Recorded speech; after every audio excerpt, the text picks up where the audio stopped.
우리는 사방으로 우겨쌈을 당하여도 쌓이지 않습니다. 왜 그렇죠? 왜 그리스도인들이 사방으로 우겨싸임을 당하여도 쌓이지 않습니까? 이유가 뭐예요? 예수님 때문이죠. 예수님이 내 안에 계시면 사방으로 우겨쌈을 당하여도 쌓이지 않습니다. 그런 믿음이 여러분에게 있기를 바랍니다. 하나님께서 내 인생을 주관하시고 내 삶을 최선의 길로, 최상의 삶으로 이끌어내실 것이라고 하는 굳은 믿음을 붙들고 승리의 삶을 바라보며 믿음으로 나아가는 우리 성도들 되시기를 소망합니다. 여러분, 내가 나도 믿지 못하는데 하나님께서 어떻게 나를 도우실 것이겠습니까? 내가 나도 나를 신뢰하지 않아요. 내가 잘 될 것 같지가 않아요. 내가 곧 망할 것 같아요. 그래서 얼굴이 우울하고요, 표정이 어둡고요, 모든 것이 절망과 좌절감에 빠져 있어요. 여러분, 그런 인생을 하나님께서 어떻게 이끌어 쓰시겠습니까? 여러분, 그러므로 우리가 예수님 안에 산다는 그 하나의 믿음으로 어떠한 환경이 나를 우겨싸도 하나님이 나를 도우실 것이다. 예수님 때문에 내가 일어날 것이다. 내가 예수님으로 말미암아 합력하여 선을 이룰 것이다. 하나님이 도와줄 것이다. 이런 믿음의 견고함이 우리에게 있어서 그런 믿음으로 우리에게 주어진 삶의 환경을 이겨내는 은총이 함께해야 할 것입니다. 자, 얼굴을 좀 핍시다. 서청훈 집사님 좀 얼굴 피세요. 김종국 집사님 할렐루야. 제일 앞자리 앉는 것만 다가 아니요. 예. 여러분, 앞자리에 앉았는데요, 인상 팍 쓰고 앉았으면 설교하다가 무서워가지고 말이 안 나와요. 예. 그러니까 앞에 오신 분들은 은혜로 얼굴을 활짝 꽃가같이 펴야 돼요. 여러분, 국화 하나 갖다 놨는데 달라지잖아요. 여러분, 이거 하나 갖다 놨는데 앞에 분위기가 달라진 말이에요. 여러분, 한 사람 한 사람의 모습이 꽃이에요. 꽃. 예. 확 웃고 있으면 예배 분위기가 달라집니다. 그러면 여러분의 삶도 달라져요. 할렐루야.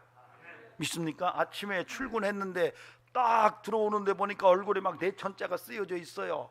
수고하고 무거운 모든 짐을 다 들고 온 것 같아요. 여러분, 그 직원들이 그 모습을 보면서 어떻겠어요? 야, 저 친구 얼굴 보니까 살만나네. 아닐 겁니다. 야, 이거 뭐야 이거.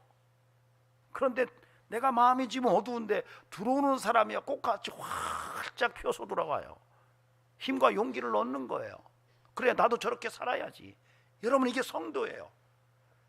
저는 우리 교회가 예배 드린 후에 주변 사람들이 야, 저 복 있는 교회에 예배 드리고 나올 때 얼굴에 광이나 이런 소리가 좀 들려왔으면 좋겠어요. 야, 이거 복 있는 교회 보니까 매일 그 앞에 앉아가지고 담배나 태우고 저 뭐 하는 거야, 이런 얘기가 들려오지 않았으면 좋겠어요. 예. 그래서 이 레미안 아파트에 사는 분들이 혹시 어느 교회 갈까요? 이러면 저 복 있는 교회 가라고. 비록 지하지만 가면 역사가 있을 거라고. 여러분, 이런 소리가 좀 들려왔으면 좋겠습니다. 아멘.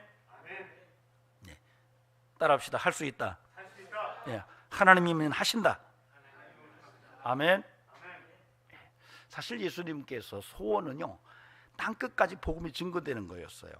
그래서 우리가 예수님의 생애를 기록한 마태복음, 마가복음, 누가복음을 보면 마지막 장에서 다 똑같이 예수님의 소원을 실어놨어요.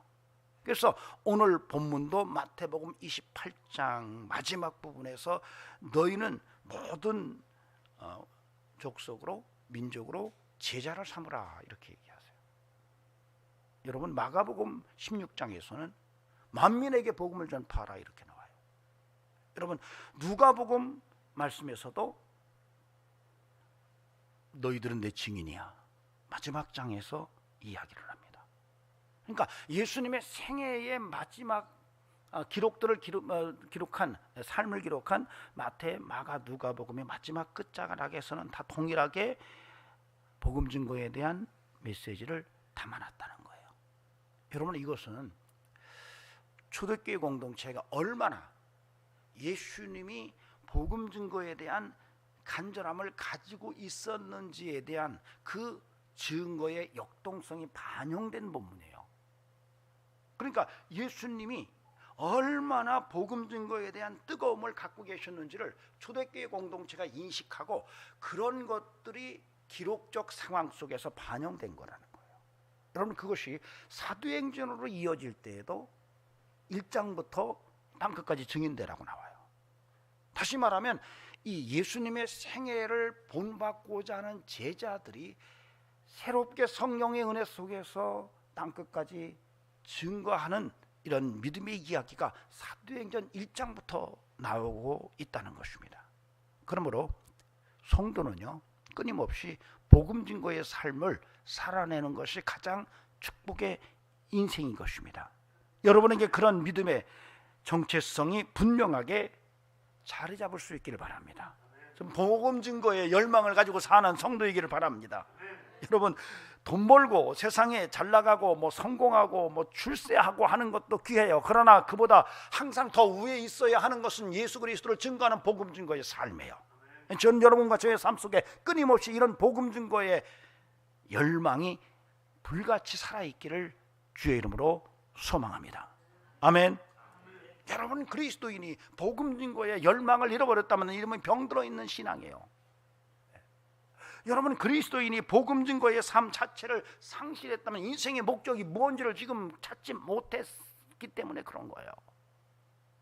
여러분, 교회가 복음 증거의 사명을 잃어버렸어요. 교회가 존재의 의미를 잃어버린 거예요. 그러므로 저와 여러분은 끊임없이 복음 증거에 대한 뜨거운 마음을 가져야 되고, 그것이 바로 예수님께서 원하셨던 가장 열망의 하나였다는 것을 오늘 우리가 다시 한번 확인하고, 이제 얼마 남지 않은 2022년도에 복음 증거의 시간들로 충만하게 채워지는 은혜가 있기를 간곡히 부탁을 드립니다. 사실 오늘 본문은 우리가 아주 잘 아는 복음 증거에 대한 말씀입니다. 마태를 통해서 성령이 감동되어 기록을 해놨는데, 마태복음 마지막에서 예수님의 소원을 담아놨는데 바로 복음 증거에 대한 말씀이에요. 근데 마태는 그 복음 증거에 대한 마음의 아주 중요한 구절체를 기록하면서 예수님의 영적인 중요한 교리를 담아놨어요. 그 구절체가 그러므로 너희는 가서 모든 민족을 제자로 삼아 아버지와 아들과 성령의 이름으로 침례를 베풀고, 이게 침례를 베푼다라고 하는 얘기는 바로 복음 증거의 사건을 마무리 짓는 상징적 언급입니다. 그러니까 마태는 복음 증거를 할 때에 그 복음 증거는 아버지와 아들과 성령의 이름으로 가능한 것을 이야기하고 있습니다. 침례라고 하는 이 복음 증거의 사건은 성부, 성자, 성령의 은혜 속에서 이루어져야 한다는 것을 이야기하고 있는 것입니다. 우리가 침례식을 할 때에 물에 들어갑니다. 침수례를 행합니다. 장로교에서는 물을 뿌리죠. 침례교회는 물에 들어갑니다. 장성화 집사님이 오늘 안 나오셨는데 침례 받으러 가자 그랬더니 참수하러 간다고 그러더라고요. 맞는 말이에요. 네. 왜냐하면 침례는 물에 잠길 때에 그리스도와 함께 죽는 것을 의미합니다. 물에서 나올 때 그리스도와 함께 부활을 상징해요. 그래서 이 침례 예식은 성례전 가운데서 그리스도와 함께 죽고 그리스도와 함께 부활하는 것을 공개적으로 선언하는 거예요. 그래서 사실 이 침례가 우리의 구원과는, 침례를 해야만 구원받는 건 아니지만 그럼에도 불구하고 공개적으로 침례를 통해서 내 신앙을 고백하지 않으면 구원의 문제를 확인할 길이 없어요. 그런데 이 침례를 마태는 성부 하나님, 성자 예수님, 성령 하나님을 통해서 주어진다고 선언을 하고 있습니다. 여러분, 오늘 마태가 말한 침례의 가장 밑바닥에 깔려있는 성부, 성자, 성령으로 인한 구원의 확증을 오늘 이 말씀을 통해서 다시 한번 우리가 깊이 들여다보는 그런 은혜의 시간을 가지려고 합니다. 중요한 것은 침례에 대한 이야기를 하고 싶은 것은 아니에요. 오늘은 성부, 성자, 성령 하나님, 삼위일체 하나님에 대한 의미를 함께 들여다보고 싶습니다. 여러분, 삼위일체는 기독교 영성 가운데 참으로 중요한 교리입니다. 이걸 믿지 않으면 이단이에요. 삼위일체 하나님을 믿지 않으면 이단입니다. 교회가 삼위일체를 포기한다면 이것은 더도 말고 덜도 말고 그냥 이단이에요. 예. 여러분, 삼위일체를 굳게 믿어야 되고, 성도는, 교회는 이 삼위일체 위에 세워져야 되고, 우리의 구원도 삼위일체 위에 세워져야 되고, 삼위일체를 잃어버릴 수 없는 정체성이 그리스도인의 신앙이에요. 그래서 오늘은 사실은 마태가 기록했던 침례에 대한 이야기를 성부, 성자, 성령으로 해야 된다라고 하는 것을 비유적 언어로 해석해서 구원의 문제는 성부, 성자, 성령으로 가능한 것이라고 하는 메시지 가운데 오늘 성부, 성자, 성령의 의미를 들여다보고 그 적용성을 함께 공유하고 싶습니다. 오늘은 이 삼위일체 교리를 공부하는 것은 아니에요. 이 삼위일체에 대한 교리의 문제를 나누고 싶지는 않아요. 제가 오늘 이 본문을 통해서 여러분과 함께 공유하고 싶은 것은 삼위일체의 적용점, 그러니까 삼위일체 하나님이 우리의 삶 속에서 어떻게 구체적으로 경험되어져야 되고 적용돼야 하는가 하는 문제들을 깊게 제가 신앙생활을 하면서 목회를 하면서 주의 은혜 가운데 깨달은 것을 함께 나누고 싶습니다. 굉장히 중요한 이야기를 하니까요, 여러분 귀담아 들으시고 평생 동안 잊지 않을 수 있었으면 좋겠습니다.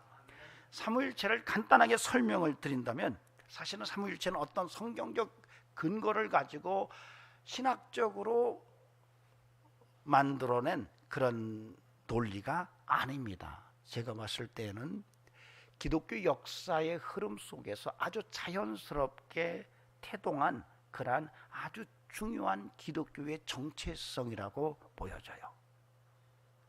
여러분, 삼위일체 뭐 많이 들었는데 그것이 뭔지 굉장히 깊이 들어가면 깊이 들어갈수록 오리무중에 빠지는 게 이 삼위일체입니다. 간단하게 말하면 성부 하나님, 성자 하나님, 성령 하나님이 한 분이시다. 여러분이 그냥 이렇게 믿으시기 바랍니다. 이거 깊이 들어가면, 이거 깊이 들어가다가 스스로 발목에 잡혀서 이단으로 전락할 수 있는 그런 아주 농후한 문제를 안고 있는 게 이 삼위일체에 대한 이야기입니다. 성부 하나님, 성자 하나님, 성령 하나님은 한 분이시래요. 여러분, 이 삼위가 서로 격이 다르게 있는 게 아니에요. 같은 분이에요. 성부, 성자, 성령 이 위가 동일하다는 거죠. 그리고 한 분이라는 거예요. 그런데 문제는 그렇게 봤을 때에 성부는 바로 성자고 성자는 성령이고 이퀄이 돼야 되는데, 그렇게 말하면 이단이에요. 우리가 쉽게 삼위일체를 이해한다면 성부, 성자, 성령이 한 분이야 라고 말하는데, 그분이 성부와 성자와 성령이 같다 이렇게 또 말하면 이게 잘못된 거예요. 이게 도대체 뭔지, 그래서 이론적으로 설명이 불가능한 것이 삼위일체예요.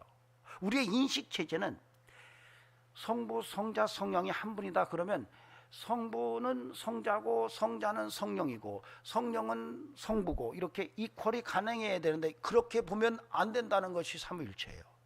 그러니까 이걸 우리의 인지사고로서는 이해가 불가능한 신비의 교리가 이 삼위일체 교리예요. 그래서 여러분 자칫 삼위일체 속에 빠져들어가서 그것의 내용을 좀 알아보겠다고 하다가 양태론이라고 하는 이단에 빠지고 삼신론이라고 하는 이단에 빠지는 경우가 많습니다. 여러분 너무 거기에 복잡하게 들어가지 마세요. 여러분 가끔가다 킹제임스 버전을 이야기하는 이들은 야 삼위일체 교리도 로마 그 황제 콘스탄 대제가 그걸 뺀 거야. 자기들의 그 정치적인 입지를 위해서, 아니면 사탄이 역사에서 성경에서 삼위일체 교리를 없애려고 뺀 거야. 그래서 삼위일체 교리에 대한 이상한 이야기를 해요. 근데 사실 킹제임스 버전과 우리의 개정판이 내용이 조금 달라요. 삼위일체에 대한 이야기를 할 때에. 그래서 이것을 콤마의 이야기라고 말합니다. 어떤 부분을 삽입한 것으로 보는 거예요.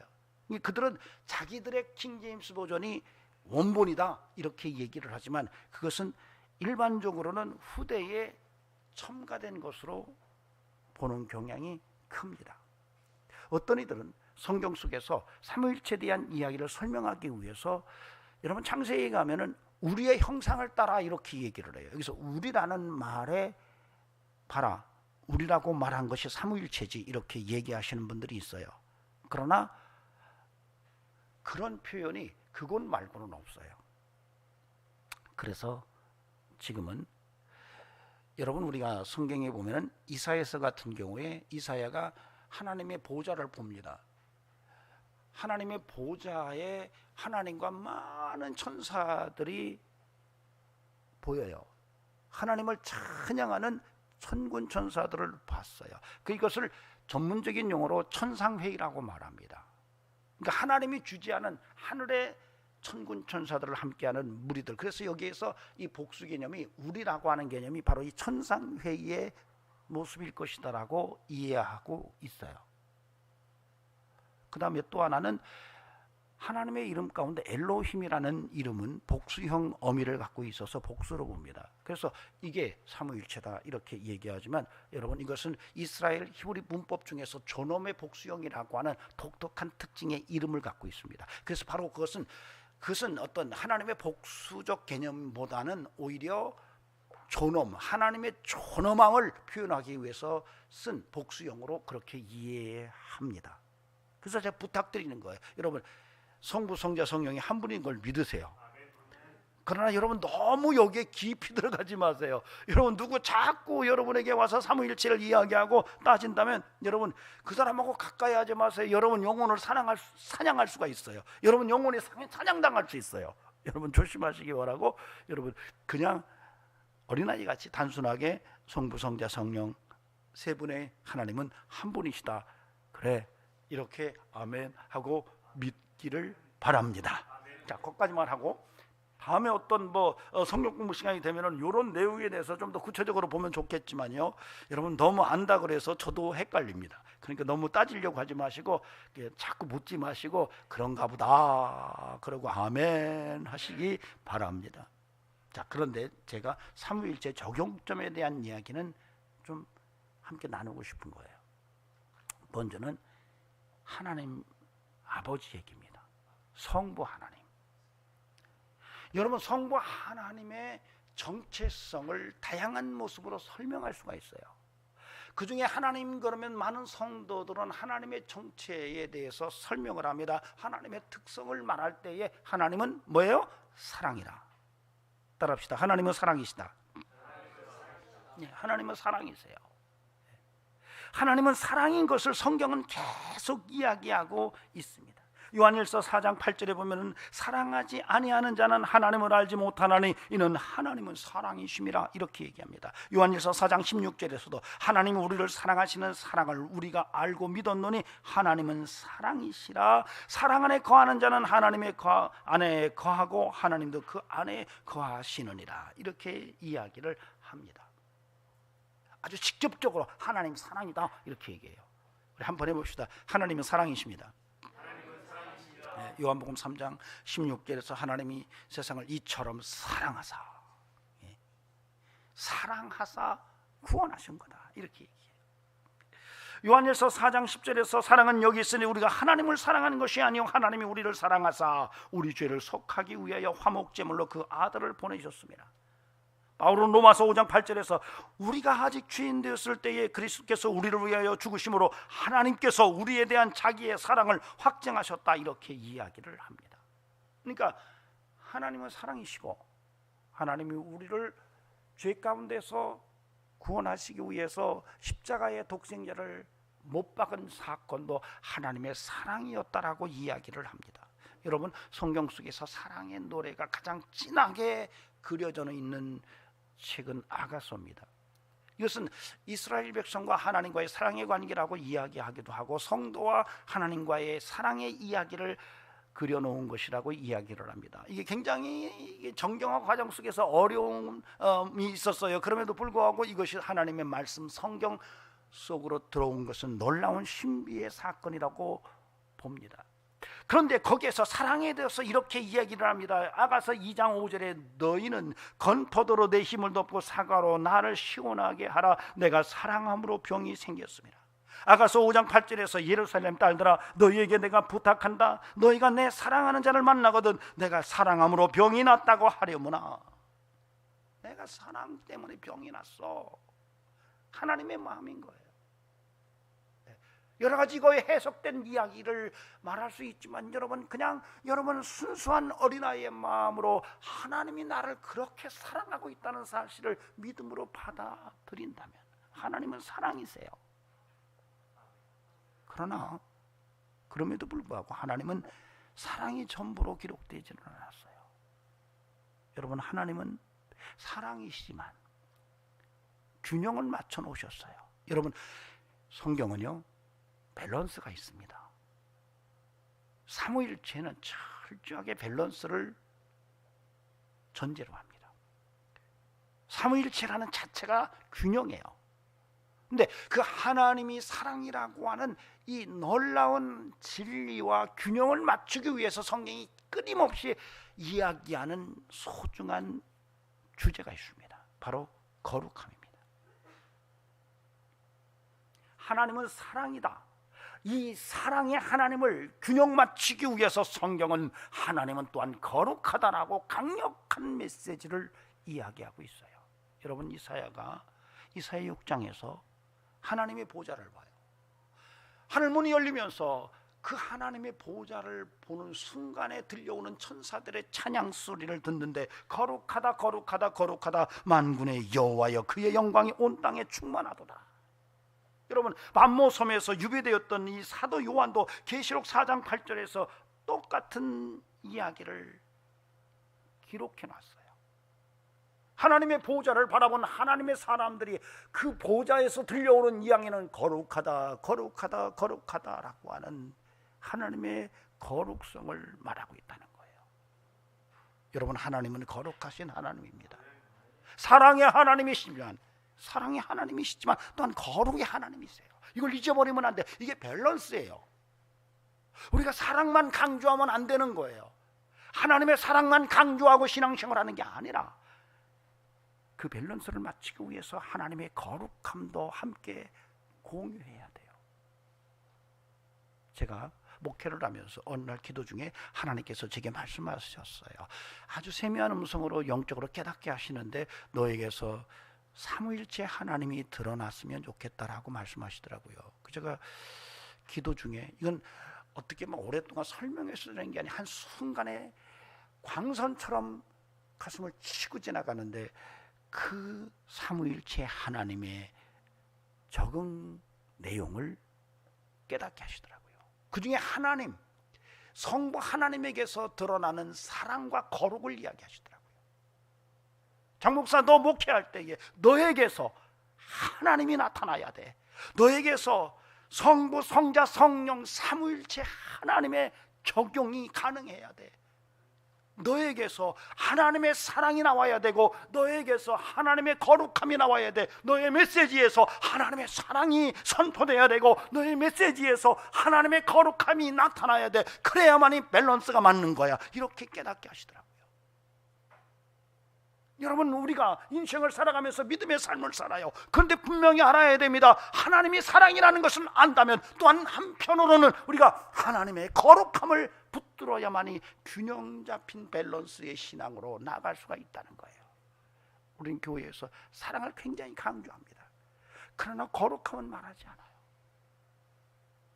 사랑은 많아서 좋은 것 같은데 거룩함이 보이지 않기 때문에 교회가 쏠림 현상을 드러내요. 또 어떤 분들은 거룩함을 굉장히 강조를 해요. 그러나 사랑은 없어요. 그래서 굉장히 힘들어질 수 있어요.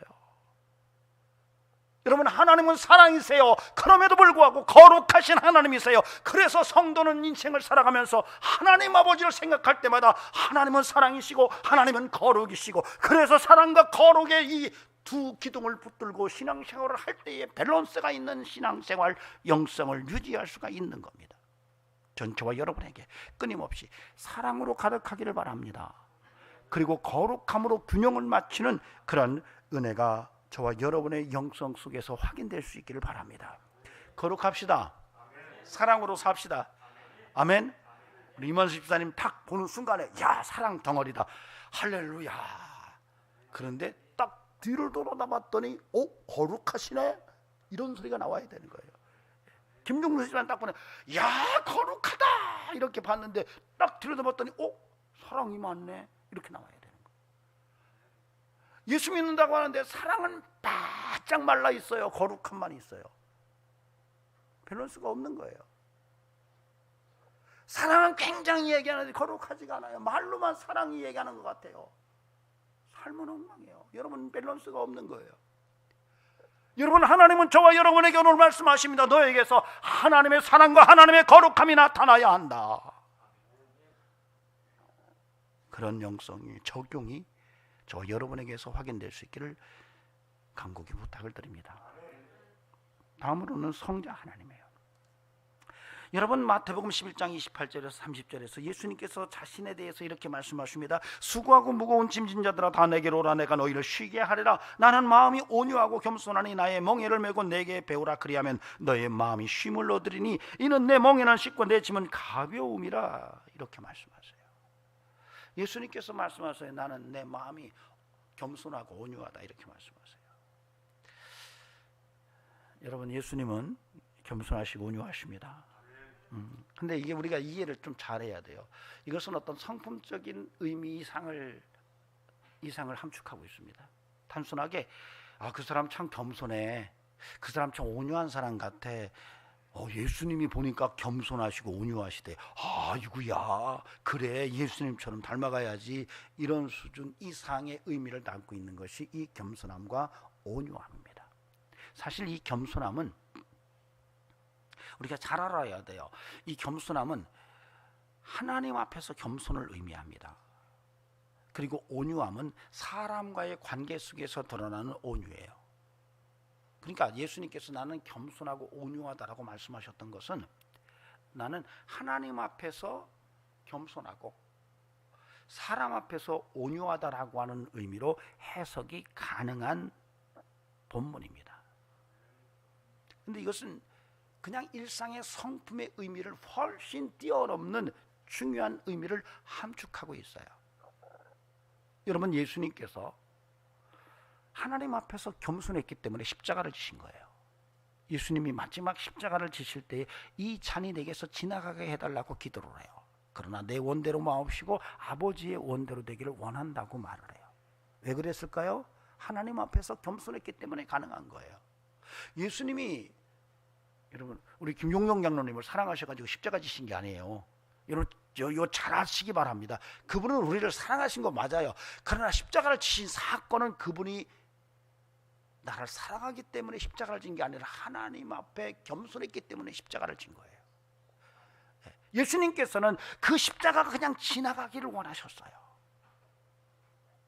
그러나 그분은 겸손하신 분이셨기 때문에, 하나님 앞에서 겸손하셨기 때문에 철저하게 순종으로 드러났던 거예요. 여러분, 예수님의 겸손은 그런 겁니다.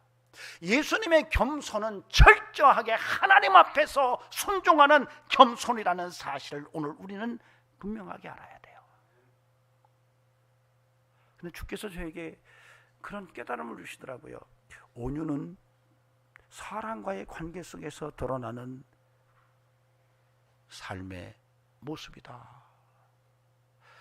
여러분, 그래서 여러분 예수님의 삶을 보세요. 예수님의 삶은 정말 온유하십니다. 여러분 어떻게 표현되는지 아세요? 예수님은 끊임없이 불쌍함으로 사람들을 대하십니다. 바디메오를 불쌍히 여기세요. 수가성 여인을 불쌍히 여기세요. 38년 된 병자를 불쌍히 여기세요. 나인성 과부를 불쌍히 여기세요. 삭개오를 불쌍히 여기세요. 끊임없이 주님은 불쌍한 마음으로 관계를 이끌어 가십니다. 왜 그럴까요? 온유하심 때문에 그래요. 그래서 예수님이 말씀하신 나는 겸손하고 온유하다, 내 마음은 겸손하고 온유하다, 이렇게 말씀하셨을 때에는 위로는 하나님과의 관계 속에서 드러난 것이고, 또한 옆으로는 사람과의 관계 속에서 드러난 거예요. 바로 이것이 상징적으로 십자가를 통해서 상징이 표현되고 있어요. 예수님은 하나님 앞에서 겸손하셨기 때문에 죽기까지 순종하셨고, 예수님은 온유하셨기 때문에 누구를 대하든지 불쌍히 여기셨어요.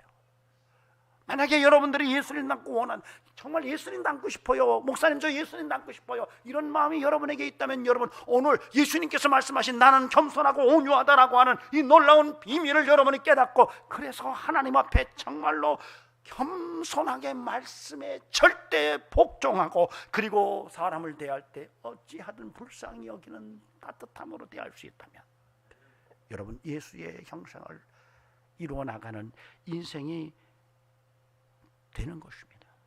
중요한 것은 이런 중요한 주제들이 구약에서도 발견이 돼요.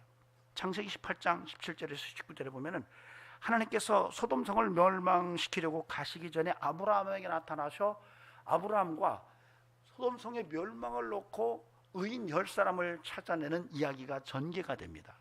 그때의 19절에서 이런 말씀이 읽혀져요. 내가 그로 그 자식과 건속에게 명하여 여호와의 도를 지켜 의와 공도를 행하게 하려 그를 택하였나니. 이 말은 무슨 얘기냐면, 하나님께서 아브라함을 택한 이유가 뭐냐면 의와 공도를 행하게 하려고, 이 얘기예요. 하나님께서 아브라함을 택한 것은 의와 공도를 행하게 하려고 택하셨다는 거예요. 근데 여러분이 이 의와 공도라는 말의 의미를 알아야 돼요. 여기서 의라는 말은 ጼ데카라는 말입니다. 공도라고 하는 말은 미슈파트예요. 여러분, 이 ጼ데카라고 하는 것은 하나님과의 관계 속에서 올바름을 말합니다. 미슈파트는 사람과의 관계 속에서 올바른 거예요. 아브라함을 하나님께서 택하셨을 때에는 의와 공도를 이루게 하려고, 의와 공도를 행하게 하려고 택하셨는데, 그것은 하나님 앞에서 올바르고 사람과의 관계 속에서 올바른 삶을 위해서, 그렇게 행하도록 하기 위해서 아브라함을 선택했다라고 이야기를 하고 있어요. 이것이 예수님에게서 드러나요. 내가 마음이 온유하고 내가 마음이 겸손하다는 얘기는 바로 아브라함이 의와 공도를 행하도록 택함을 받은 사건과 같이 조화를 이룬다는 거예요. 그래서 하나님과의 관계 속에서 올바른 삶과 사람과의 관계 속에서 올바른 삶의 의와 공도요 겸손과 온유라는 사실을 오늘 우리가 안다면, 여러분 예수님의 삶 속에서 드러나는 이 십자가 사건은 얼마나 신비한 하나님의 은혜인지를 우리가 분명히 알 수가 있다는 것입니다. 그런데 그것이 주님에게서 멈추는 게 아니라 오늘 그리스도인들에게서도 그 겸손과 온유가 드러나야 된다는 거예요. 의와 공도의 삶이 선택받은 믿음의 사람들을 통해서 나타나야 한다는 것입니다.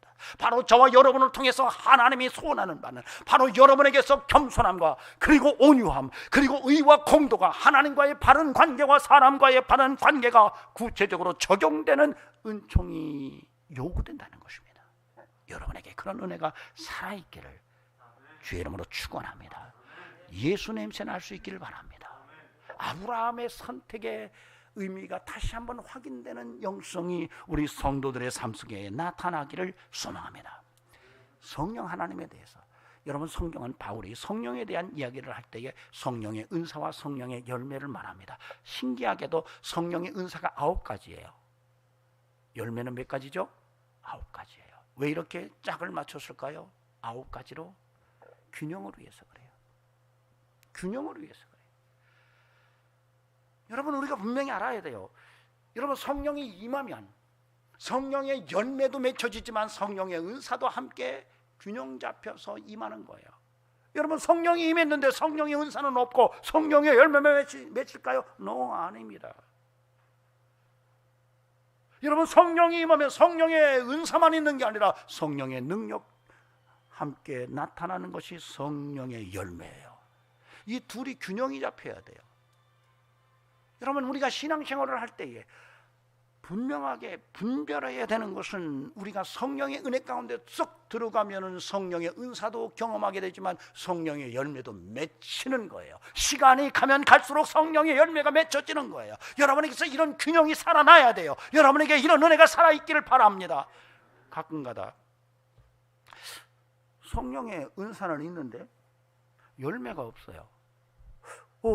성령의 은사 같은데 열매는 전혀 안 나타나네. 사랑과 희락과 화평과 오래 참음과 자비와 양선과 충성과 온유와 절제 안 나타나?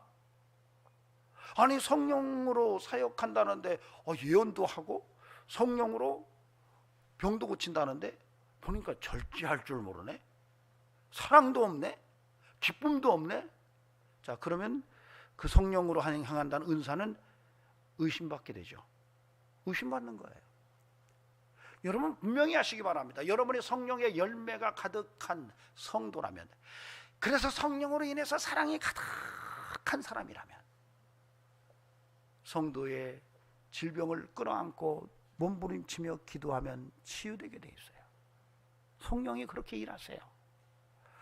여러분의 성령으로 절제하는 삶을 산다면 어떤 문제를 끌어안고 하나님 앞에 기도할 때에 성령의 역사로 그 문제가 해결되는 역사를 맛보게 하세요. 성령은 은사와 열매를 함께 허락하세요. 한쪽으로 치우치면 안 돼요. 여러분 분별할 수 있어야 돼요. 앞으로 여러분이 신앙생활 하면서 이 사람은 성령의 열매가 굉장히 많은 것 같은데 은사가 없다 그러면 성령의 열매는 그 성령의 열매가 아니라 인간적으로 원래 그 사람의 성품이 좋아서 그럴 수 있어요. 절제도 잘하고 사랑도 많고 기뻐도 하고 착하고 성령과 무관하게 잘 다듬어진 성품으로 태어나서 그럴 수 있어요. 그런데 성령의 능력이 강하게 나타난다고 하는데 그의 삶을 보니까 열매가 전혀 보이지 않아요. 여러분 그 의심할 수 있어요. 의심하세요. 괜찮습니다. 아니 성령의 은사가 나타난다는데 그의 삶 속에서 사랑도 보이지 않고 기쁨도 없고 절제도 없고 엉망진창이야. 의심하세요. 괜찮아요. 밸런스가 안 맞는 거예요. 제가 아주 오래전에 어떤 분이 500원짜리를 줬는데 500원짜리 한쪽 면에는 500원이라고 써있고 한쪽 면에는 뭐가 그려져 있죠? 학이 그려져 있는 거예요. 근데 학만 있고 500원짜리가 지워졌어요. 누가 계속 어디에 문질 넣는가 봐요. 한쪽 면이 학만 있고 한쪽 500원이라는 글자가 다 지워져요. 근데 이걸 딱 받고 나서 이걸 어떻게 쓸까 고민이 되더라고요. 이걸 500원짜리로 받을까? 그냥 500원짜리 있는 글자만 딱 주면 받겠죠. 근데 뒤집어 주면 어떻게 했어요? 받는 사람도 이 돈 아닌데 이럴 거 아니에요. 한쪽이 사라지면 그래요.